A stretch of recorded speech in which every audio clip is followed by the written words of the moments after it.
अगर आप भी 2026 में बिहार बोर्ड का एग्जाम देने वाले हो तो आप सभी प्यारे प्यारे भाइयों के लिए ऐसा शानदार ट्रिक मैंने समाज के लिए बनाया है जो अगले 2 से 3 मिनट में आपको बताने जा रहा हूं, जिससे आप समाज का क्वेश्चन देखते ही 2 सेकंड में सोल्व कर ले जाओगे। और मैंने बोर्ड पे क्लियर तौर पे लिख के लाया है 2 सेकंड वाला ट्रिक, और ये मैंने पर्सनली बनाया है और अगले 2 से 3 मिनट में मैं आपको बताने जा रहा हूं। तो आप सभी प्यारे प्यारे भाइयों और आप सभी प्यारी प्यारी बहनों का इस भैया वाले चैनल कैटे बिहार बोर्ड चैनल पर बहुत बहुत स्वागत है। तो ज्यादा टाइम वेस्ट नहीं करते हुए चलते हैं ट्रिक की ओर। बचपन से ये बात आप लोग जानते आ रहे हैं, बचपन से बात ये पढ़ते आ रहे हैं कि समाज के टोटल 6 भेद होते हैं। ये सारे 6 भेद आपको पता है। सबसे पहला हम रूल की बात करें, सबसे पहला ट्रिक की बात करें तो ट्रिक नंबर 1 ये रहा आपके सामने कि यदि किसी शब्द का शुरुआत यथा प्रति अनुभर बे से हो जाए तो वो शब्द हमारे अभिभाव समास होते हैं, या फिर एक जैसा 2 शब्द अगर हमको साथ में दिख जाए तो वो भी हमारे अभिभाव समास होते हैं। हो सकता है रूल देख के आपको समझ में नहीं आया हो, चलो भैया ट्रिक देख लो, इसके ऑब्जेक्टिव बना के देख लो। बेवकूफ शब्द में कौन समास है? ये 2018 में पूछा गया था, सॉरी 2017 में ये सवाल पूछा गया था कि बेवकूफ शब्द में कौन सी समास होगी। देखो इस शब्द की शुरुआत बे से हो रही है और मैंने यहाँ पे आपको बताया है कि जब किसी शब्द की शुरुआत बे से हो जाए तो हमारे अभिभाव समास होंगे, तो ये हमारे क्या होंगे? अभिभाव समास होंगे। अगला ऑब्जेक्टिव है कि रातों रात शब्द में कौन सी समास होगी। देखो रातों रात में रात और रात 2 बार एक ही वर्ड आ गया, दैट मींस ये हमारे अभिभाव समास होंगे। उम्मीद करते हैं समझ में आ गया होगा। चलो ट्रिक नंबर 2 देखते हैं।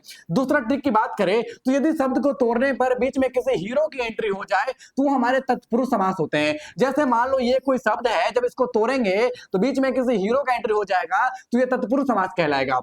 जैसे अगर ऑब्जेक्टिव की बात करूं तो बिहार बोर्ड ऐसे पूछते हैं कि राजपूत शब्द में कौन समास होगी। राजपूत का मतलब क्या होता है? आप लोग जानते हो, राजा का पुत्र। राजपूत में राजा का पुत्र अगर बीच में देखा जाए तो का एंट्री हो गया, दैट मींस कि हमारे तत्पुरुष समास हो जाएंगे। बचपन से पढ़ते आ रहे हो सेनापति। सेनापति का मतलब क्या होता है? जो सेना का हेड होता है। जो क्या होता है? जो सेना का हेड होता है। तो भैया बीच में का एंट्री हुआ मतलब बीच में एक हीरो का एंट्री हुआ, दैट मींस कि हमारे तत्पुरुष समास हो जाएंगे। ट्रिक नंबर तीसरी की बात करूं तो ट्रिक नंबर तीसरा में बस ये 2 लाइन याद रखने हैं। यदि किसी 2 शब्द के बीच में ऐसा वाला सिंबल आ जाए, ऐसा वाला साइन आ जाए तो वो द्वंद्व समास होगा, या फिर दोनों शब्द एक दूसरे के अपोजिट आ जाए, उल्टा आ जाए तो ये भी हमारे द्वंद्व समास होगा। जैसे ये 2 शब्द दिया गया है कि भाई बहन शब्द में कौन सी समास होगी, भाई बहन के बीच में ये वाला साइन आ गया, दैट मींस ये हमारे क्या होंगे? ये हमारे द्वंद्व समास होंगे। उसी प्रकार अगला है दिन रात शब्द में कौन समास होगा। देखो ना अभी आपको बताए हैं कि यदि बीच में शब्द के ये वाला साइन आ जाए तो ये हमारे द्वंद्व समास हो जाएंगे। तो भैया द्वंद्व समास में मात्र हमको इतना याद रखना है। अगर ट्रिक नंबर अगला की बात करें, ट्रिक नंबर 4 की, तो ज्यादा कुछ नहीं ध्यान रखना है, बस इतना ध्यान रखना है कि गिनती वाला शब्द आ जाए तो द्विगु समास होगा। गिनती मतलब 1 2 3 4 5 वही वाला गिनती की हम बात कर रहे हैं कि यदि गिनती वाला शब्द आ जाए तो द्विगु समास हो जाएगा। जैसे बिहार बोर्ड सवाल पूछा है कि चौराहा शब्द में कौन सी समास होगी। अरे भैया चौराहा नहीं जानते हो? जहां पे 4 गो रास्ता आके मिलता है ना, जहां पे टोला मोहल्ला के 4-5 गो लेकर एकदम कुतपनी करता है ना, उसी चौराहा की बात हो रही है। जहां बचपन में तुम लोग टायर नहीं गुरकाने जाते थे, जहां बचपन में तुम लोग गोली गोली खेलने नहीं जाते थे, उसी चौराहा की बात कर रही है। चौराहा मतलब जहां 4 रास्ता आके मिले, तो जब 4 वाली मतलब संख्यावाचक आ गई, गिनती आ गई, तो ये क्या हो जाएंगे? ये हमारे द्विगु समास हो जाएंगे। उसी प्रकार बोला जा रहा है त्रिनेत्र। हम लोग जानते हैं जिनको 3 गो आंख होता है ना, उनको त्रिनेत्र बोला जाता है। मतलब 3 यहाँ पे आ गया, संख्यावाचक आ गया, गिनती वाली सेंस आ गई, मतलब ये क्या हो जाएंगे? ये हमारे द्विगु समास हो जाएंगे। तो ये होते हैं। अगर मैं ट्रिक नंबर 5 की बात करूं जो कि कर्मधारय समास के लिए ज्यादा कुछ याद नहीं रखना है, बस इतना याद रखना है कि जब स्पेशल वाली बातें होगी लेकिन किसी इंसान को स्पेशल बताया जा रहा होगा, भगवान की बातें नहीं है, किसी इंसान को स्पेशल बताया जाएगा तो कर्मधारय समास होगा। दूसरी बात, तुलना किया जाएगा, दैट मींस कंपेयर किया जाएगा। यदि कंपेयर किया जाए तो ये हमारे कर्मधारय समास की अंतर्गत आएगा। जैसे बोला जा रहा है पति परमेश्वर शब्द में कौन समास होगा। पति परमेश्वर मतलब क्या होता है कि तुम लोग का जितना पति है ना, सब नॉर्मल पति है। जो पति है ना हमार, वो तो परमेश्वर है, वो तो ईश्वर है, वो तो भगवान है। मतलब कंपैरिजन किया जा रहा है कि तुम सबके पति कुछ नहीं है, मेरे पति क्या है? मेरे पति परमेश्वर है। कंपैरिजन किया गया तो भैया क्या हो जाएंगे? कर्मधारय समास हो जाएंगे। अगला है कि सुपुत्र। कहा नहीं जाता है कि तहार बेटा तो बिगड़ गया है, तहार बेटा तो दारू पीता है, पैसा पैसा खेलता है, गोली गोली खेलता है, तुम्हारा बेटा तो इधर उधर लफगिरी करता है, अपाची में से लहरिया कट मारता है, हमारा बेटा बहुत अच्छा है, ना दारू पीता है ना सिगरेट पीता है, घर में पड़ा रहता है, मेरा बेटा बहुत शांत है। मतलब तुम लोग का बेटा जो पुत्र है ना, वो तो पुत्र है भैया, बस नॉर्मल पुत्र है। मेरा जो बेटा है वो सुपुत्र है। मतलब कंपैरिजन किया जा रहा है तो सुपुत्र क्या हो जाएंगे? कर्मधारय समास हो जाएंगे। इसी प्रकार मैं अगर ट्रिक नंबर 6 की बात करूं जो कि बहुब्रीहि समास के लिए, तो कॉमन सेंस की बात है, बहुब्रीहि समास जो है सिर्फ और सिर्फ भगवान के लिए इस्तेमाल किए जाए,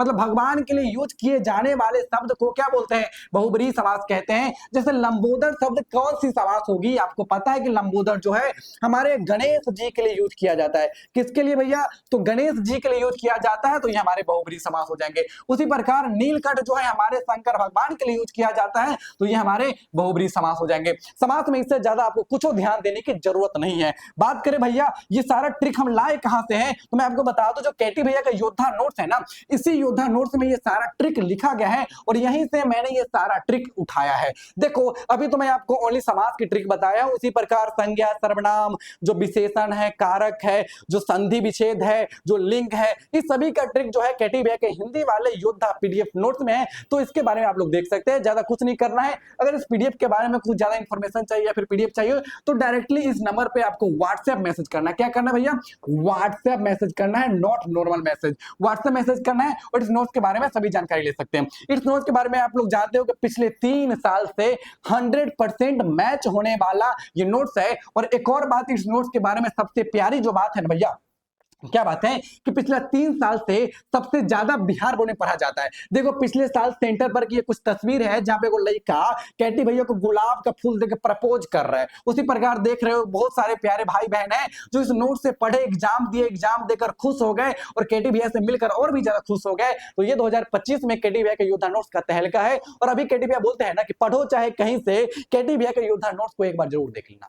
पढ़ो चाहे कहीं से, केटी भैया के योद्धा नोट्स को जरूर देख लेना, क्योंकि योद्धा नोट्स पिछले 3 साल से 100% मैच करने वाले नोट्स है और सबसे ज्यादा बच्चों को प्यार इस नोट्स को मिलता है। और अभी भी प्रेजेंट टाइम में अभी आप लिए नहीं हो, लेकिन जो बच्चे लिए हैं ना वो कमेंट कर देना भैया, इतने प्यारे तरीके से पढ़ रहे हैं ना और इतने प्यारे तरीके से उसको समझ में आ रहा है ना कि कुछ कहा नहीं जा सकता, कहीं से कंपेरिजन नहीं किया जा सकता है। तो एक बार योद्धा नोट्स के बारे में आप लोग देख लेना। साथ ही केटी भैया का जो क्रैश कोर्स आया है भैया, इसकी मात्र प्राइस शायद अभी मुझे नहीं पता, ऐप पर देख लेना, कुछ दिन पहले इसकी प्राइस मात्र 99 था, अब इसकी प्राइस 99 है कि 299, आप लोग चेक कर लेना भैया। ये क्रैश कोर्स के बारे में आप लोग कहां से देख सकते हो, तो जो केटी भैया का एप्लीकेशन है, केटी भैया ऑफिशियल, ठीक है, केटी भैया ऑफिशियल जो केटी भैया का एप्लीकेशन है, जो ऐप है, वहां से आप इसके बारे में जानकारी ले सकते हो। तो ये ऐप डाउनलोड करो, इसके बारे में जो भी इंफॉर्मेशन चाहिए वो सभी आप वहां पे ले लो। तो मिलते हैं अगले वीडियो में, तब तक के लिए बाय बाय, टेक केयर। और अभी तक नहीं जुड़े हो तो चैनल को सब्सक्राइब करके जरूर जुड़ जाना, क्योंकि ये भैया वाला चैनल है, ऐसी शानदार वीडियो आपको हर वक्त मिलता रहेगा।